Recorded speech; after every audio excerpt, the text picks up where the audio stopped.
পার্লারের কাজে হ্যাঁ একজনের জন্যই তো 10 জন খারাপ হয়। নিপুণের পার্লারে যখন ক্ষমতায় ছিল একটা অন্য দল, আমি উল্লেখ করবো না, একটা জি দল জি জি। ক্ষমতায় ছিল, ওনার পার্লারে আপনার অনেক খারাপ কাজ হতো। যেন কোনো মানে নিপুণের হ্যাঁ পালাতে হ্যাঁ হ্যাঁ নিপুণের পার্লার, সেই বিষয়টা আপনি কেমন ভাবে দেখবেন? এরকম কাজ কাম কি আপনার পার্লারও কি এরকম কি আমি হয় একজন নাকি? পার্লার ওনার মেয়েদেরকে হয়ে নিয়ে কি না এরকম না অন্য না বাসায় অন্য কোনো পাচার করে হয় নাকি? কতটুকু? তবুও আমি একজন পার্লার ওনার হয়ে আরেকটা পার্লার ওনার আমি বদনাম আমি বলতে আমি পারবো না। আপনাকে বলছি, আপনাকে আচ্ছা প্রশ্ন আচ্ছা, করছি। আমি বলতে পারবো না, কিন্তু হচ্ছে যে যেটা করবে সেটা এক সময় যে সেটা শেষ আসবে, যেটা শুরু আছে সেটা শেষ আসবে। এখন সে যদি খারাপ কাজ করে থাকে সে শেষ সীমান্ত সেই খারাপটাও সে বিচার পেয়ে যাবে। যেমন যত কিছুই হোক না কেন আমরা এখন সবাই বুঝি খারাপের একদিন নিস্তব্ধ হবে। একজনকে নিয়ে 10 জন বদনাম বলে, এগুলি আগে ছিল, বাট এখন সবাই হচ্ছে ফ্যাশনেবল আর সবাই হচ্ছে এখন মেকআপ সব দিক দিয়ে পারদর্শী। এখন পার্লারের ভিতরে অপকর্ম কেউ করতে পারে না। আপনার পার্লারে কি কি কাজ হয়?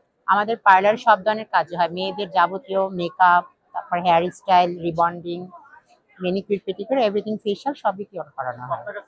আমার পার্সোনাল বিষয়ে আমি কোনো কিছু উত্তর দিতে রাজি নই। না, আমি এটা ব্যক্তিগত বিষয় নয় তো, আমি তো এটা নিয়ে ইন্টারভিউ দিতে আসিনি যে আমি কি না কি। আমি এটা নিয়ে বলা মানে হচ্ছে আমার আমার কমিউনিটির আরো 10টাকে ছোট করা। আমি এত কথা বলতে পারবো না, সরি। না না না, এটা বলবো যে এটা আগে হয়তো অনেক ছিল সচরাচর, এখন এটা নেই, কারণ এখন সবাই ভিডিও কল, অডিও কল, সবাই কথা বলে, সবাই চিনে। আগে হয়তো ফ্লড করা যেত, এখন কি ফ্লড করে না। এখন যেটাই হয় সব বাস্তবভাবেই হয়। আর এখন বর্তমান ছেলেরাই বেশি ফ্লড করতেছে আমাদের মতো মানুষের সাথে, তাদের নিয়ে খেলতেছে, ঘুরতেছে, ফিরতেছে, কিন্তু একসময় যে চলে যাচ্ছে। কিন্তু আমি মনে করবো আমাদের মতন যারা আছে তারা এমন ভাবে কারোর সাথে লিপ্ত হয়েও না যেন একসময় তোমার কষ্ট পেতে হয়।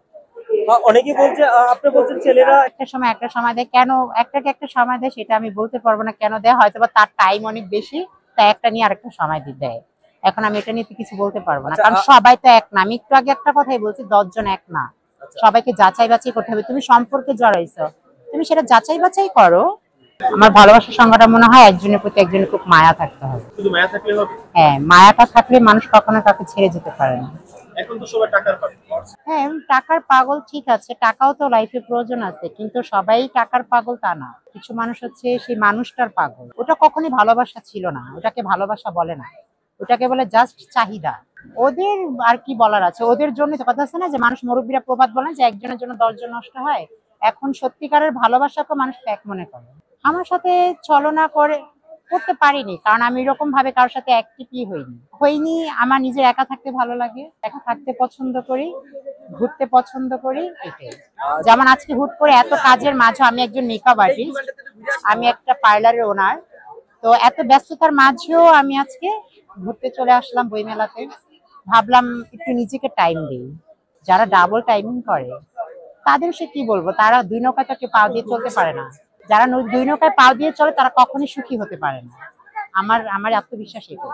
সবচেয়ে বড় ইম্পর্টেন্ট হচ্ছে একজন অনেস্ট হতে হবে, যে মানুষটার সাথে সে থাকবে সে অনেস্ট হতে হবে। সে যদি অনেস্ট না হয় তাহলে সারা জীবন তার সাথে টাকা থাকলো কিন্তু সুখ থাকলো না, তাহলে তার হলো না। অনেস্ট থাকতে হবে।